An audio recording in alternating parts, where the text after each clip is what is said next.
हरे कृष्ण, सदैव मेरा चिंतन करो। इस टॉपिक पे आज भी चर्चा करेंगे। सेकंड पार्ट, श्री कृष्ण कथा में सभी भक्तों का स्वागत है। 11 फरवरी 2023।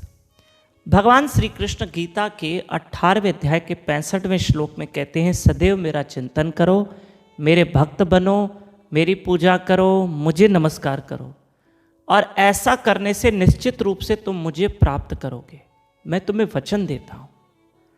भगवान अर्जुन को वचन देते हैं और अपने पाने का मार्ग बता रहे हैं। देखो भाई, हमें सबको उस ईश्वर की ओर जाना है, परमात्मा की ओर जाना है। हमारी मंजिल वही है। तुम उसको पाने के लिए कौन सा रास्ता चुने? उसका रास्ता स्वयं भगवान श्री कृष्ण गीता में ही देते हैं कि सदैव मेरा चिंतन करो, मेरे भक्त बनो, मेरी भक्ति करो। भक्ति मार्ग ईश्वर के पाने का सहज और सरल मार्ग है। सहज और सरल मार्ग है। मैं आपको एक छोटी सी कथा बताऊं। एक ब्राह्मण था, वो शिव जी का भक्त था। उसने शिव जी की आराधना की। मैं आपको ये कथा सुना रहा हूं श्रीमद् भागवत महापुराण के 4थे स्कंद के 7वें अध्याय के 6वें श्लोक के तात्पर्य में श्रील प्रभुपाद महाराज जी ने यह कथा बताई। तात्पर्य में कथा बताई कि ब्राह्मण शिव जी का भक्त था। शिव जी एक दिन प्रसन्न हुए तो ब्राह्मण ने कहा, मुझे कुछ वरदान चाहिए, क्योंकि वो ब्राह्मण गरीब ब्राह्मण था। तो शिव जी ने कहा, भोलेनाथ जी ने कहा कि हे ब्राह्मण देव, आप वृंदावन चले जाइए, वहां आपको एक महात्मा मिलेंगे, श्रील सनातन गोस्वामी महाराज। आप उनसे जाके वरदान मांगिए, वर मांगिए। ब्राह्मण देव वृंदावन पहुंचे, श्रील सनातन गोस्वामी महाराज जी से मिले और कहा, मुझे भोलेनाथ जी ने आपके पास भेजा है, मुझे वरदान में कुछ दे दो, मैं गरीब ब्राह्मण हूं। तब श्रील सनातन गोस्वामी महाराज जी ने उस ब्राह्मण को पारसमणि दे दी। सनातन गोस्वामी महाराज जी ने वो पारसमणि एक कोने में रख दी थी। अब पारसमणि क्या करती है? जो लोहे को भी सोना बना देती है।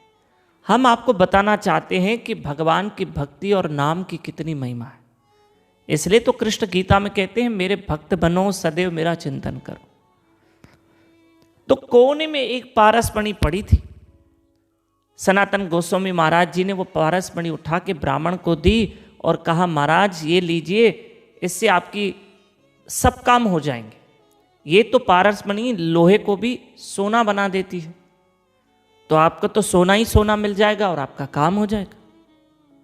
तब ब्राह्मण के मन में आया कि अगर ये पारसमणि इतनी कीमती है, लोहे को सोना बनाती है, तो इस बाबा जी ने, इस महात्मा ने पारसमणि को एक कोने में रख दिया। अरे महाराज, ये इतनी कीमती है तो आपने इसको एक कोने में कैसे रख दिया? साइड में करके रख दिया है। क्या ये पारसमणि इतनी अनमोल है, ठीक है, और आप मुझे दे रहे हैं, और वो चीज जिसको आप एक कोने में रख के बैठे, साइड में करके बैठे, क्या इससे भी कोई अनमोल चीज आपके पास है? जरूर होगी, तभी तो आपने पारसमणि को एक कोने में रख दिया है, जरूर होगी। तब श्रील सनातन गोस्वामी महाराज कहते हैं, हे ब्राह्मण देव, अगर आपको वो अनमोल चीज जो मेरे पास है अगर आपको चाहिए, तो ये पारसमणि को जाके जल में डाल के आ जाइए, तो मैं आपको इससे भी अनमोल चीज देता हूं। ब्राह्मण देव ने वो पारसमणि जाके जल में डाल दी। कहा, अब जो आपके पास अनमोल चीज है वो मुझे दीजिए। तो श्रील सनातन गोस्वामी महाराज ने उस ब्राह्मण को हरे कृष्ण महामंत्र सुनाया, भगवान नाम सुनाया। ये है वो अनमोल चीज जो इस लोक में भी हमारा भला होगा, परलोक में भी भला होगा। और हरे कृष्ण महामंत्र देकर उस ब्राह्मण को दीक्षित किया। हरे कृष्ण कृष्ण कृष्ण हरे हरे, हरे राम राम राम हरे हरे। ये अनमोल चीज है भगवान का नाम, हमें इसकी कदर करना चाहिए और सदैव इसका नाम जपना चाहिए। हरे कृष्ण। कल मिलेंगे।